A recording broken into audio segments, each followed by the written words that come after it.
வணக்கம் நண்பர்களே, நான் உங்கள் தீனா. இன்னைக்கு மதுரை காவேரி டாடா மோட்டார்ஸ் நடத்திய charge and conquer off road எக்ஸ்பீரியன்ஸில் டாடா சியாரா ஈவி நான் டிரைவ் பண்ணி பார்த்த அனுபவத்தை உங்களோட ஷேர் பண்ண போகிறேன். இந்த ட்ராக்ல மொத்தமாக 8 விதமான அப்டாக்கிள்ஸ் இருந்தது. ஒவ்வொன்றையுமே எப்படி இந்த டாடா சியாரா ஈவி ஹேண்டில் பண்ணுச்சு அப்படின்றத டீட்டெயிலாக பார்க்கலாம். முதல்ல வந்ததுமே இந்த டில்ட் ரேம்ப் தான் இருந்துச்சு. இந்த அப்டாக்சல் பார்த்தீங்க அப்படின்னா கார் ஒரு பக்கமாக சாஞ்சி தான் போகிற மாதிரி இருந்துச்சு. பார்க்கவும் கொஞ்சம் பயமாக இருந்தாலும் உள்ளே உட்காந்துருக்க எனக்கு நல்ல கான்ஃபிடென்ஸ் இருந்துச்சு.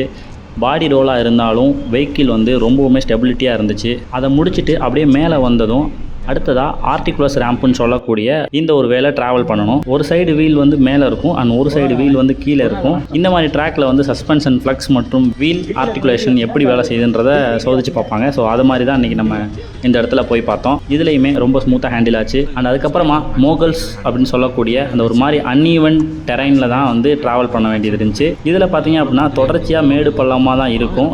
இந்த பாதையில் சஸ்பென்ஷன் மற்றும் ரைடு கம்ஃபோர்ட் எப்படின்னு டெஸ்ட் பண்ணோம்.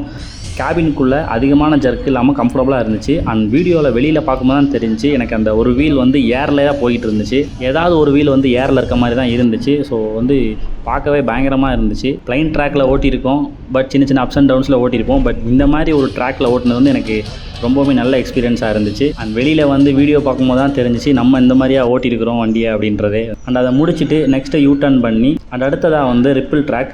இதில் பார்த்தீங்க அப்படின்னா தொடர்ந்து நிறைய ஸ்பீட் பிரேக்கர்ஸ் மாதிரி இருக்கும். அண்ட் இந்த ட்ராக்கில் சஸ்பென்ஷன் எப்படி இருக்குதுன்றதை நீங்களே பாருங்கள். இந்த செக்ஷன்லேயுமே ஓரளவுக்கு நல்ல ஸ்டேபிளாக தான் வண்டி போச்சு. அடுத்ததாக ஸ்டீப் கிளிம்பு.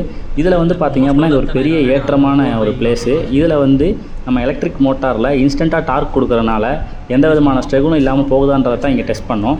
இங்கே போகும்போதே பாதிலே பிரேக் பண்ணி நிப்பாட்டி இதில் ஹில் அசிஸ்ட் இருக்கனால ஒரு ஸ்லோப்பில் வண்டி நிற்கலையுமே ரொம்ப பின்னாடி வந்துடாமல் அந்த இடத்துல ஸ்டேபிளாக இருந்துச்சு. அண்ட் அகைன் ஃபர்தராக அங்கேருந்து மூவ் பண்ணும் போதும் சரி ரொம்பவுமே ஸ்மூத்தாக ஃப்ளாட் ரோட்டில் மூவ் பண்ணால் எப்படி இருக்குமோ அதே மாதிரி மூவ் ஆச்சு. கொஞ்சம் கூட வண்டி பின்னாடி வரல. அண்ட் அடுத்ததாக ஸ்டீப் டீசன்ட். எப்படி மேலே ஏறணுமோ அதே மாதிரி கீழே இறங்கணும். இதுலேயும் ஒரு செங்குத்தாக கீழே இறங்குற மாதிரி தான் இருக்கும். இங்கே நம்மளோட பிரேக்கிங் கண்ட்ரோல் எப்படி இருக்குது, வண்டியோட ஸ்டெபிலிட்டி எப்படி இருக்குது அப்படின்றதெல்லாம் பார்த்தோம். சடனாக கீழே இறங்குற மாதிரி அந்த பதட்டம் எதுவுமே இல்லை.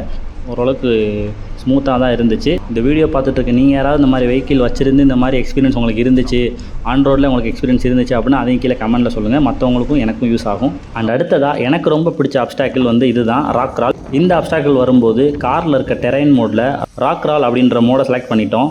அண்ட் அதை ஆன் பண்ணதுமே க்ரூஸ் கண்ட்ரோல் மாதிரி கார் தானாகவே மூவ் ஆக ஆரம்பிச்சிது. 6லேருந்து 8 கிலோமீட்டர் வேகத்தில் வண்டி ஆட்டோமேட்டிக்காக அதுவே மூவ் ஆகுச்சு. நான் எந்த விதமான ஆக்சிலேட்டரோ எதுவுமே கொடுக்கல. ப்ளஸ் நம்ம பண்ண வேண்டிய முக்கியமான விஷயம் என்னென்னா ஸ்டேரிங் கண்ட்ரோல் மட்டும் நம்ம பண்ணிக்கிட்டால் போதும். பெரிய கல்லாக இருந்தாலும் ரொம்பவுமே ஸ்மூத்தாக கிராஸ் பண்ணி அந்த இடத்த தாண்டிட்டோம். குறிப்பாக ராக் கிரால் மாதிரி இருக்க கடினமான பாதைகளில் இந்த ஃபியூச்சர் ரொம்ப யூஸ்ஃபுல்லாக இருக்கும். அண்ட் கடைசியாக வாட்டர் வேடிங். ஓரளவுக்கு தேங்கி கிடக்கிற தண்ணியில் நம்ம கார் ஓட்டுனாலே யோசிப்போம். ஆனால் அதை விட முக்கியமான விஷயம் பலருக்கும் என்ன இருக்கும் அப்படின்னா ஈவி வெஹிக்கிளில் தண்ணிக்குள்ளே இறக்கிட்டோம்னா என்ன ஆகுமோ அப்படின்ற ஒரு டவுட் இருக்கும். அந்த இதை தான் இங்கே டெஸ்ட் பண்ணி பார்த்தோம். ஆனால் இந்த வாட்டர் வேடிங் செக்ஷனில் சியாரா அதோட பெர்ஃபார்மன்ஸ் ரொம்பவுமே ஸ்மூத்தாக இருந்துச்சு.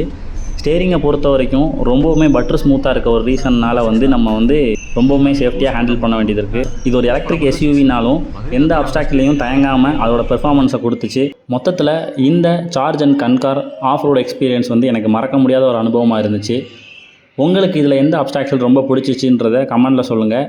அண்ட் நான் ஃபஸ்ட்டே சொன்ன மாதிரி ரியல் லைஃப்பில் இதை விட ஹெவியான அப்டாக்கிள்ஸ்லாம் யாராவது ஃபேஸ் பண்ணியிருப்பீங்க. அந்த மாதிரி ஃபேஸ் பண்ணதில் உங்களோட எக்ஸ்பீரியன்ஸ் இருந்தாலும் கீழே கமெண்ட்டில் ஷேர் பண்ணுங்கள். வீடியோ பிடிச்சிருந்தால் லைக் பண்ணிக்கோங்க, உங்களோட ஃப்ரெண்ட்ஸ்க்குலாம் ஷேர் பண்ணிக்கோங்க. நம்ம சேனலை சப்ஸ்கிரைப் பண்ணலாம், மறக்காமல் சப்ஸ்கிரைப் பண்ணிக்கோங்க. மீண்டும் ஒரு நல்ல வீடியோவில் சந்திக்கிறேன். Until then bye from Dheena.